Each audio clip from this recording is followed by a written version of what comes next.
Hi, welcome to the lecture on plastics at the coast and sea, focusing on solutions. My name is Gabriela Escobar Sanchez, and I am researcher at the Leibniz-Institute for Baltic Sea Research in Warnemünde, Germany. This lecture will give you an overview on the currently implemented strategies to reduce, mitigate, and avoid plastics at the coast. I will begin giving you an overview on the marine litter problem at beaches and sea. Then, I will continue by discussing how monitoring can serve as a stepping stone to derive information on the top litter items and sources of pollution. I will continue with the main section of the lecture, discussing strengths and weaknesses of solutions that I have categorized into three main types: remediation, mitigation, and prevention. I will finalize by highlighting the key messages of this lecture. Marine litter is defined as any type of persistent, processed, or solid material that has been disposed of, discarded, or abandoned in the marine environment, and is currently a problem everywhere in the world. Beach litter monitoring have estimated over 1,000 items per 100-meter beach transects for the beaches in North Africa. Also, beaches in the Mediterranean Sea of Spain have found high levels of pollution, with over 500 items for 100-meter beach transects. To put this in perspective, this is 8 to 15 times more for a beach in the Baltic Sea, such as Warnemünde. We need to understand these differences in types of abundance, sizes found, and as well as proportions of materials before we start to discuss on solutions. The problem of marine litter is already problematic, however, it becomes even more challenging once it reaches the sea, where mitigation measures are less and become more time and cost-intensive.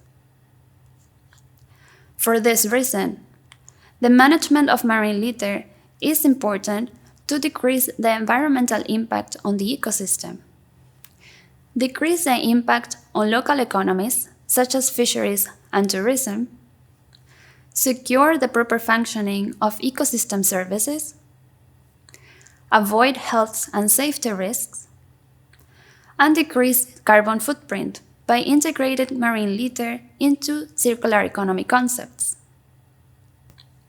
So, how to solve this? Marine litter is our evidence, and monitoring can serve as a stepping stone to define what types of litter we find, where do we find it, and who is responsible for it. Beach litter monitoring, such as the OSPAR guideline, which is applied at 100-meter beach transects every 3 months, can serve to give an indication of abundances of litter, spatial variability, temporal variability, top litter items, and sources of pollution. Top litter items are those which are found the most during beach litter monitoring and can be variable all around the world. However, a common pattern is that cigarettes and plastics are prevalent in all continents. Taking into consideration that these items come mainly from land-based sources, we can design solutions with this information. We can categorize solutions into 3 main groups. Remediation solutions are those which repair damage by removing the pollutants from the environment, such as in the example of beach cleanups or capture devices at sea or rivers. Mitigation solutions are those which decrease the negative impact of pollution by, for example, replacing plastics with other alternative materials. And prevention solutions are those which avoid or stop the damage from occurring in the first place, with measures such as integrated sustainable waste management, laws and regulations, or awareness raising. Let's look at some of these examples.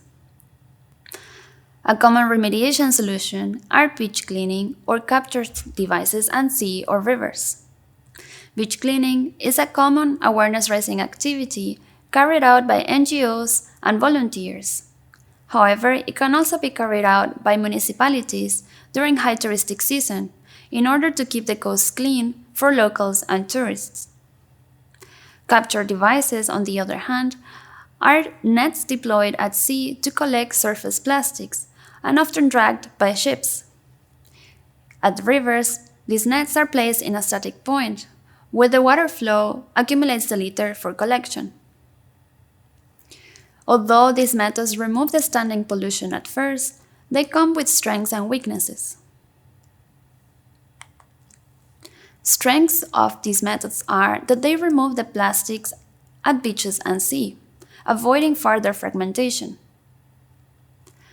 They also raise awareness and engagement in the problematic when they are carried out as awareness-raising activities. They also allow gathering of data through, for example, citizen science approaches. And in the case of beach cleaning, they often do not require high expertise. Weaknesses of these measures are, however, that they are an end-of-pipe solution, since they do not target the source of the problem. The litter collected also often cannot be recycled, since it is highly fragmented by UV light or seawater, oftentimes landing at landfills or incineration plants. In case the machinery is used, it can harm coastal habitats at beaches. Also, this machinery is highly technologic and costly since it requires maintenance. Finally, they can also give a sense of relaxation towards the problem, since we assume that somebody is taking care of it. For this reason, they are not a long-term solution. The recycling of marine litter, as I already mentioned, is already complex. But if we consider that 69% of the litter found at beaches is per se not recyclable, we have a big problem. Events like the Hanse sale or the Vanamende Week are sources of high inputs of single-use plastics in the form of food and beverage packaging, cigarette butts, and others.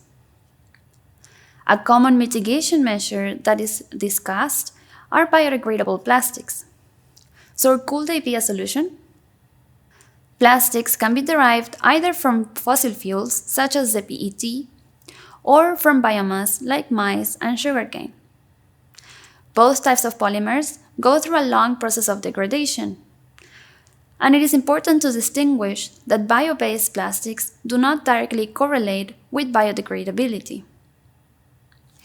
A percentage of these biodegradable plastics are also compostable. In this sense, biodegradable plastics are those which degrade in the natural environment, either water or soil, whereas compostable plastics are those which need to be degraded in industrial compost facilities. Both types of polymers need to fulfill with the international criteria 13,432, which establishes that for water, 90% of the degradation shall occur within 6 months. Whereas for compost facilities, over 90% of the degradation shall occur within 12 weeks, leaving a residue that should be not bigger than 2 millimeters. However, these terms are often used exchangeably, they are also misleading, and there is not enough studies that prove degradation. One study investigated the degradation of bio-based plastics in seawater over a period of 1 year, and found that for polylactic acid and crystallized polylactic acid, also known as PLA and CPLA, were in fact not degraded after 1 year. And they were also the case for paper coated with starch. A similar study carried out degradation tests for bio-based plastics in compost facilities over a period of 5 months. In contrast, they found that PLA and PLA blends did degrade after 5 months. However, they relieve remains of microplastics.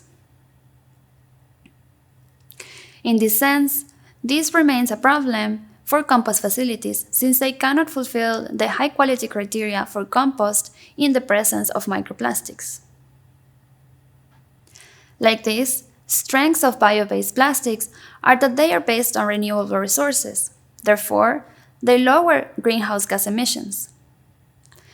They also open up new waste management strategies that are different to mechanical recycling, such as anaerobic digestion or composting. Their post-processing can also derive biogas, compost, or chemicals that can be used as fuels for other processes. Weaknesses, however, are that they are still aimed for single use. They have a higher ecological footprint than fossil-based plastics, since they need a high area of land and water. Their natural resources are often cultivated as monoculture with the high use of pesticides, leading to the loss of habitat. Their production could also lead to potential competition with agricultural land for food. And finally, the degradation does not occur within the compost facility's period of time, which is only 2 to 4 weeks. Therefore, they are often treated as contaminants and sent to landfills or incineration plants. For this reason, they are not a solution to reducing marine litter. When it comes to prevention measures, the improvement of the waste management system is highly important. Integrated sustainable waste management intends to provide an efficient and holistic system that integrates economic, social, and environmental aspects. The steps of waste management systems include waste collection, separation of materials, transport, recycling or energy recovery, and disposal, which shall be aimed to be as low as possible.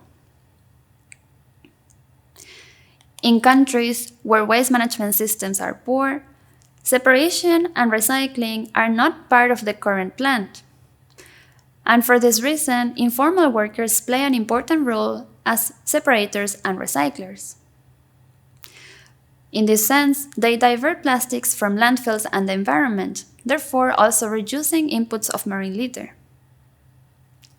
They provide reusable materials to small enterprises, therefore creating a market.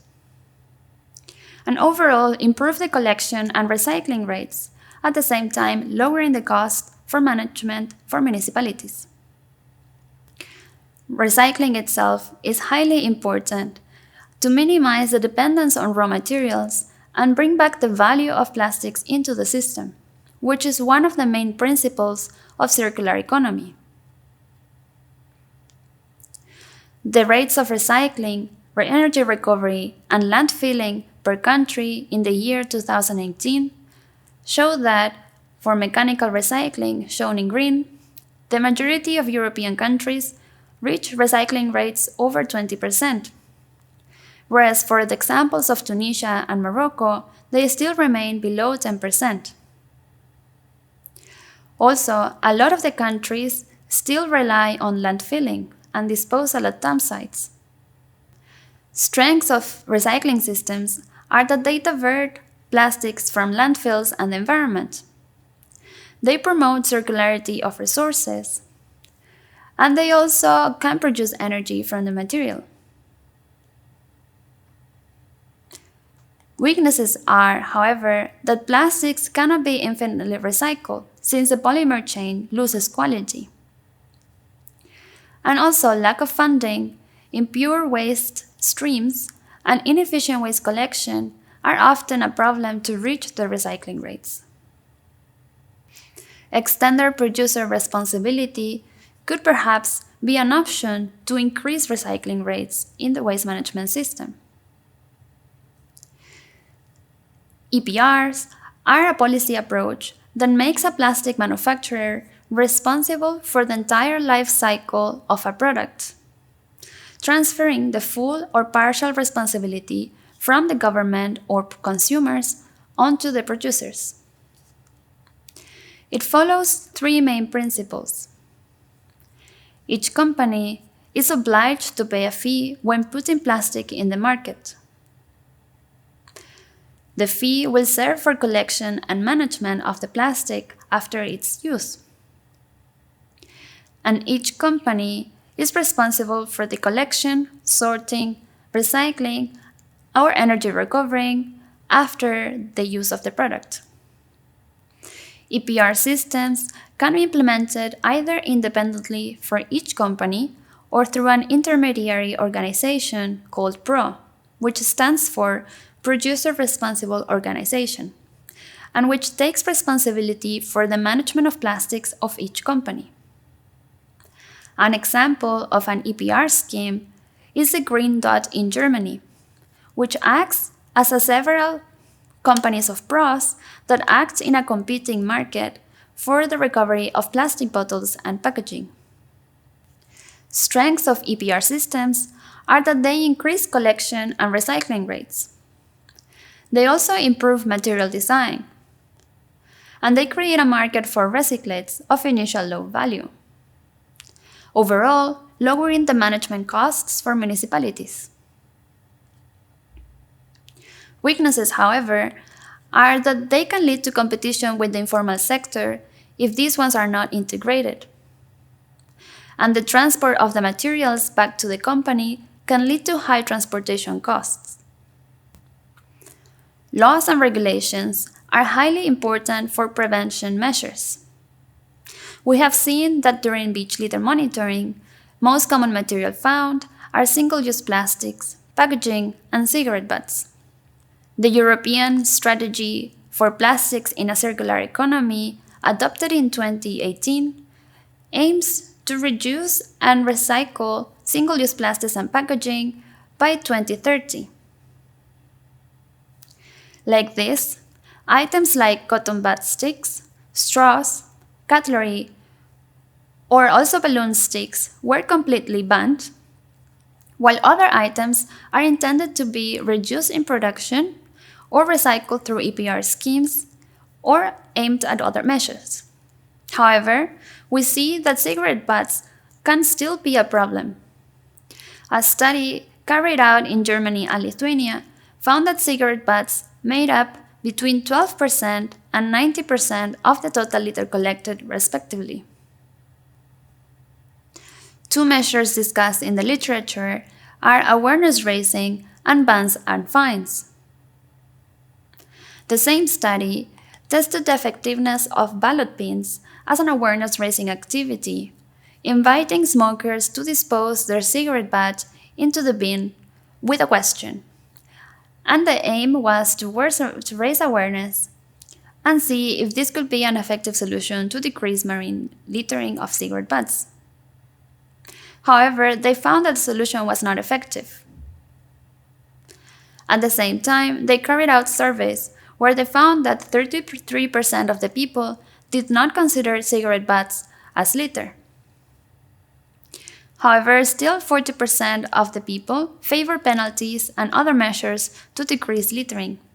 This percentage, however, was lower for smokers. In some countries, there is already regulations against cigarette butt littering, such as in some beaches of Germany, the US, and Spain, where smoking is completely prohibited. In Mediterranean countries, they have even high fines for whoever do not follow these rules, that can go between 20 and 450 euros. Strengths of laws and regulations are that they provide a framework for management and action that can be punishable. And they also allow collaboration between countries, which can push each other for improvement. However, weaknesses are that regulations are often incoherent. They fail to target the most problematic items, such as in the case of cigarette butts. And they are also often hard to impose and control compliance. Finally, the implementation of solutions does not bring us forward without awareness raising. Solutions can be implemented either as top-down approaches carried out by governments or companies, but there are several examples where bottom-up approaches could drive change, such as in the examples of citizen movements, NGOs, or citizen science approaches. For this reason, the problem of marine litter should be seen as multi-actor and cross-sectoral, involving disciplines of the environment, economics, engineering, and social sciences. The successful implementation of solutions will depend on the perception and awareness of the problem, and also the collaboration and willingness between these stakeholders. To summarize, beach cleaning is a remediation measure, but not a real cost-effective and long-term solution. Efficient and pure waste collection, as well as funding, are main challenges to reach recycling rates. EPR schemes can help to share this responsibility with the producer and increase this. Laws and regulations, such as bans or fines, are worthless if not imposed. Incoherent regulations fail to target most problematic items. The biodegradability of plastics depends on the polymer type and environmental conditions. The misleading labeling and the use of plastic blends leads to unconscious use. Greenwashing and wage cycling are common concepts in the private and public entities. Therefore, critical evaluation of the measures is essential to ensure that solutions do not bring negative consequences to the environment or socioeconomy. Finally, awareness raising on the problematic of marine litter is highly important for a successful implementation and collaboration of stakeholders in the design of solutions. And with this, I would like to end my lecture. Thank you for your attention.